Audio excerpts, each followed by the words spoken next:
G'day viewers. In this segment we'll use a program called Traceroute to peek inside the network and see some of its internal structure. So this picture gives us the context for where we were before. You can see that using the Network Service API, sockets is what we looked at, applications talk to each other across the network. Now the Network Service API hides all of the details here of what's inside the network. So we can't really see by using it what's inside the network, how many routers we go through, what ISPs, whether it's a short path, a long path, all of this sort of stuff. Now this is actually good because we don't want you, when you're writing an application, to have to know all of those details or write programs that depend on any of those details. The higher level of abstraction is useful for us, but you might be curious to know what's actually going on inside the network. So in this segment, we're going to use a program called Traceroute, which will let us peek inside the network. Traceroute is a very widely used command tool. It's maybe the #1 go-to tool of sysadmins to sort of debug the network and find out what's going on inside it. It runs on virtually all operating systems. You can see it's often called Traceroute on Linux or Unix systems. And on Windows, it's Traceroute with a RT at the end there. Traceroute was developed by someone called Van Jacobson. We'll hear about him a little more, especially when we get to TCP Congestion Control. He was one of the pioneers of computer networking as the internet grew up. And the Traceroute tool we're going to look at, it works by using the network-to-network interface, I'll call it, really the IP protocol, the Internet Protocol, which describes how different hosts and routers talk to one another. It uses this program in sneaky ways that we'll get to later. For right now, for the purpose of this segment, you don't really need to understand how Traceroute works. It's really just a program that will run and reveal a little bit of information about what's inside the network. Okay, so here's how Traceroute works. Traceroute probes successive hops in order to find the network path between a host that's doing the probing, that's over here on the left, and a destination host that's on the right-hand side. So this might be some remote web server, and you want to find the path, the network path, between your computer and the remote web server. What Traceroute does is it sends a packet towards that remote host, only a single hop into the network, and then causes the network to send a message back, a reply back. Then it sends a packet 2 hops into the network and elicits a response from there. Then 3 and elicits a response from there. And so on. And eventually it sends it almost all of the way, elicits a response. And finally, on the last time, the packet will reach the remote host, which will then send a response, and we'll know that it's arrived at the remote host. All of these responses in the middle, as we get a response from routers in the middle of the network, this gives us information about what those routers are, the number of them, and the sequence in which they're organized, until over here, eventually we get a packet back from the remote host, and we know that we've seen the whole path through the network. So that's roughly how Traceroute works.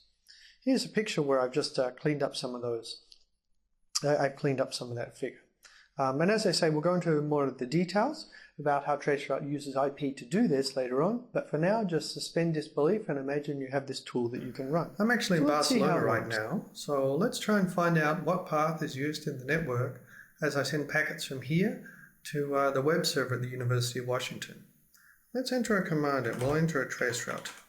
Traceroute to www.uw.edu and see what happens. I'll hit return. And Traceroute is away. What it's doing is it's sending its packets to probe successive hops. You can see the very leftmost number is the hop number. It actually sends out 3 entries for every hop. And the first numbers are the timing. So you can see initially it was very fast, within a millisecond within my house. But as we got further away from my house and further out into the network, the times got larger, up to a couple of 100 milliseconds. Now on the right-hand side, you can see the names or identifications of all of the routers. Both the IP addresses are given, as well as some of the names there. And we can take some hints from the names and work out somewhat about where the packet is going.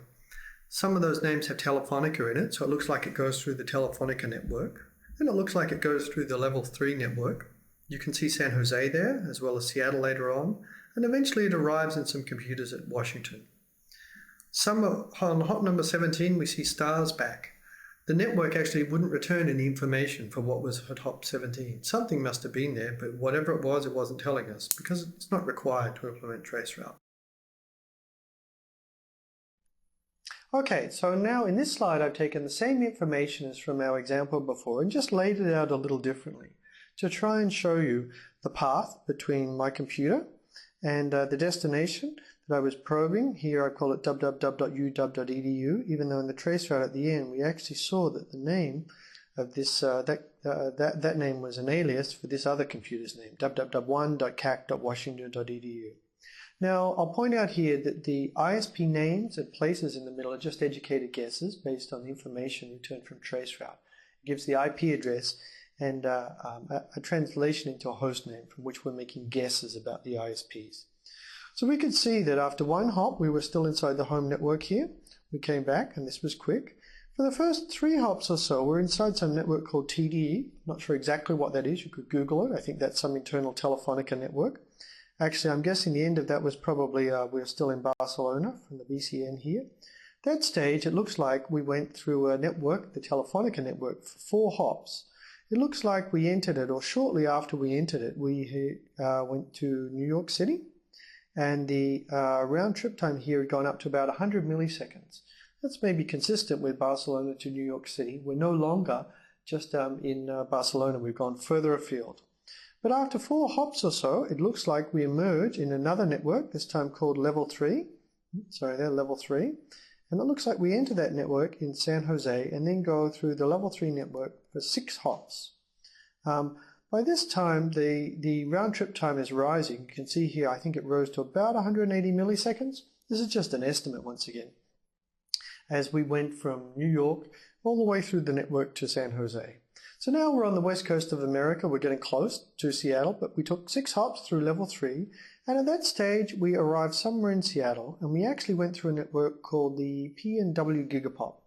You wouldn't necessarily know what this is. Again, you could maybe Google it. I happen to know that's the Pacific Northwest Gigapop, which is an exchange where different networks come together in Seattle. And this network then routed us onto the UW network. By now, by the way, the round trip time's gone up beyond 200 milliseconds. And within 3 hops within UW, we arrived at the final destination. So you can see that Traceroute gives us a lot of information here. Really, they're hints. They're not always unambiguous. But Traceroute's giving us a lot of information about the paths that your packets take through the network. So you can try this yourself and find out the paths to some destinations throughout the network.